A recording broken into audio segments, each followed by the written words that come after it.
দেখো, এটা হচ্ছে ডাইফিট কাপড়। এই যে কাপড়টা দেখতে পাচ্ছ, এই ডাইফিট কাপড়।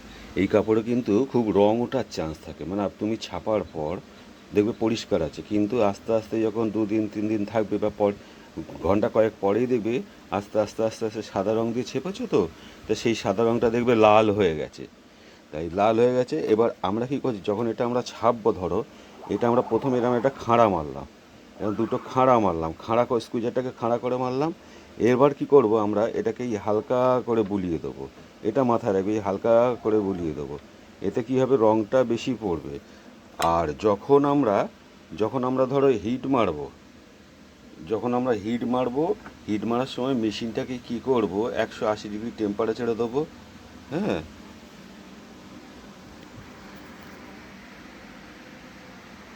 180 ডিগ্রি টেম্পারেচার দেবো। দিয়ে তখন আমরা করবো, 180 ডিগ্রি টেম্পারেচার দিয়ে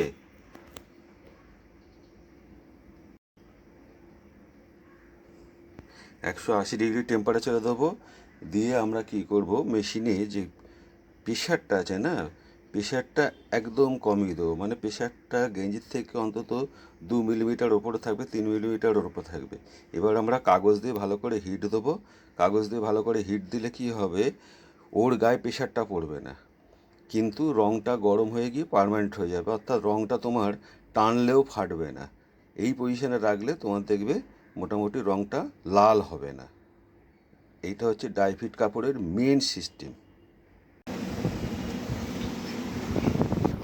এটা হচ্ছে ডাইফিট কাপড়ের উপর ছাপা, ডাইফিট বা ডট নেট। এই যে ডাইফিট বা ডট নেট, এর কতগুলো সিস্টেম জানতে হয়। প্রথমটা তুমি খাড়াভাবে টানবে, তারপরেরটা স্কুইজারটা শুয়ে রঙটা টানবে 2বার, তাহলে রঙটা ভালো পড়বে। এবং যখন হিট দেবে তখন নন টাচে হিট দিতে হবে, মানে প্রেশারটা একদম কম থাকবে, আর হিটটা মোটামুটি 240 থাকবে, 4 সেকেন্ড থাকবে। দিয়ে নন টাচে হিট দেবে, তাহলে দেখবে কাপড়ের রঙও উঠবে না, কারণ এই কাপড়ের রঙ ওঠার চান্স থাকে, রঙ উঠবে না এবং প্রিন্টিংটা পরিষ্কার হবে। এটাকে বলা হয় ডাইফিট কাপড়। এই জিনিসগুলো খেয়াল রাখতে হবে যে, এই যে ধর এখানে ছাপা হচ্ছে, প্রথমে একটা চেপে মারা হলো খাড়াভাবে, প্রথমে একটা চেপে, তারপর একটুকে হেলিয়ে 2বার মেরে দেওয়া হলো, তাহলে কী হলো, রঙটা পরিষ্কার হলো।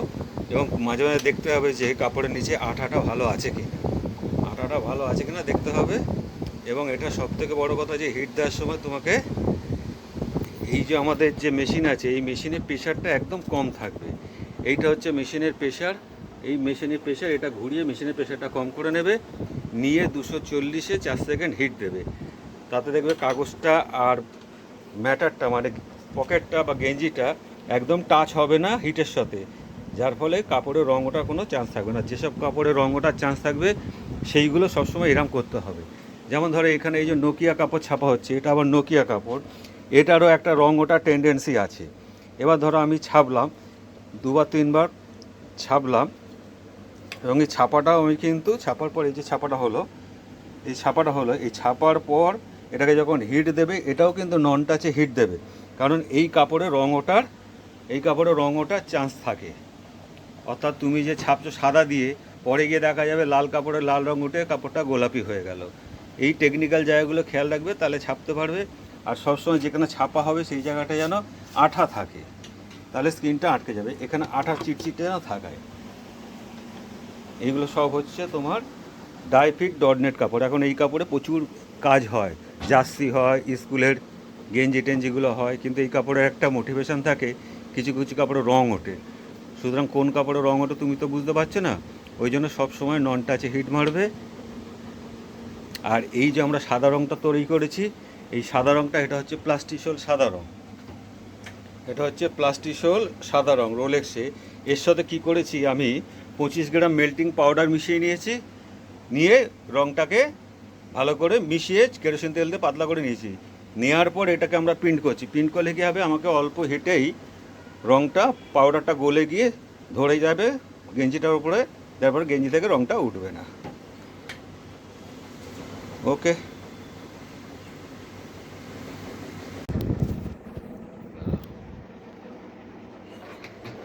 এটা আমি ডটনেট কাপড়ের ওপর সাবলিমেশন করছি। ডটনেট কাপড়ের ওপর প্রেশারটা হাই রেখেছি, আর এদিকে 240 আর এদিকে হচ্ছে 4 সেকেন্ড দিয়ে ডট নেটের ওপর এই একটু প্রেশার বাড়িয়ে প্রিন্ট করলেই তোমার এরম ভালো প্রিন্ট এসে যাবে, এরম ভালো প্রিন্ট এসে যাবে।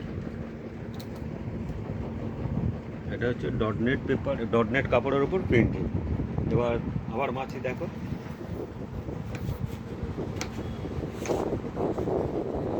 জাস্ট ডট নেট কাপড়ের হচ্ছে কি প্রেশারটাকে একটু হাই করতে হবে। ডট নেট বলে বা এটাকে ডাই ফিট কাপড় বলে, মানে কাপড়টা একটু ফুটো ফুটো আছে, কাপড়টা একটু ফুটো ফুটো আছে। এই কাপড়গুলো এখন খুব চলছে, এগুলো জার্সির ক্ষেত্রে ইউজ হয়।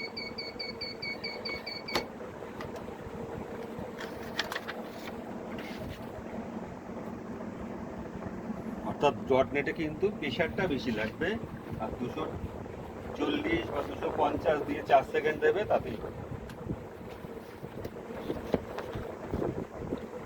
এই স্টিকারটা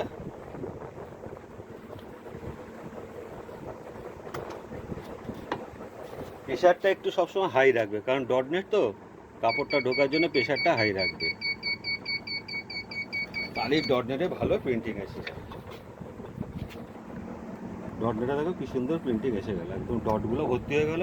প্রেশার ভালো না থাকলে কিন্তু ডটের ওপর দিয়ে প্রিন্ট হয়ে বেরিয়ে যাবে, তখন কিন্তু গেঞ্জিটা ভালো লাগবে না। প্রেশারটা বেশি হলে তবেই ডটের মধ্যে কালিগুলো ঢুকবে। ওকে।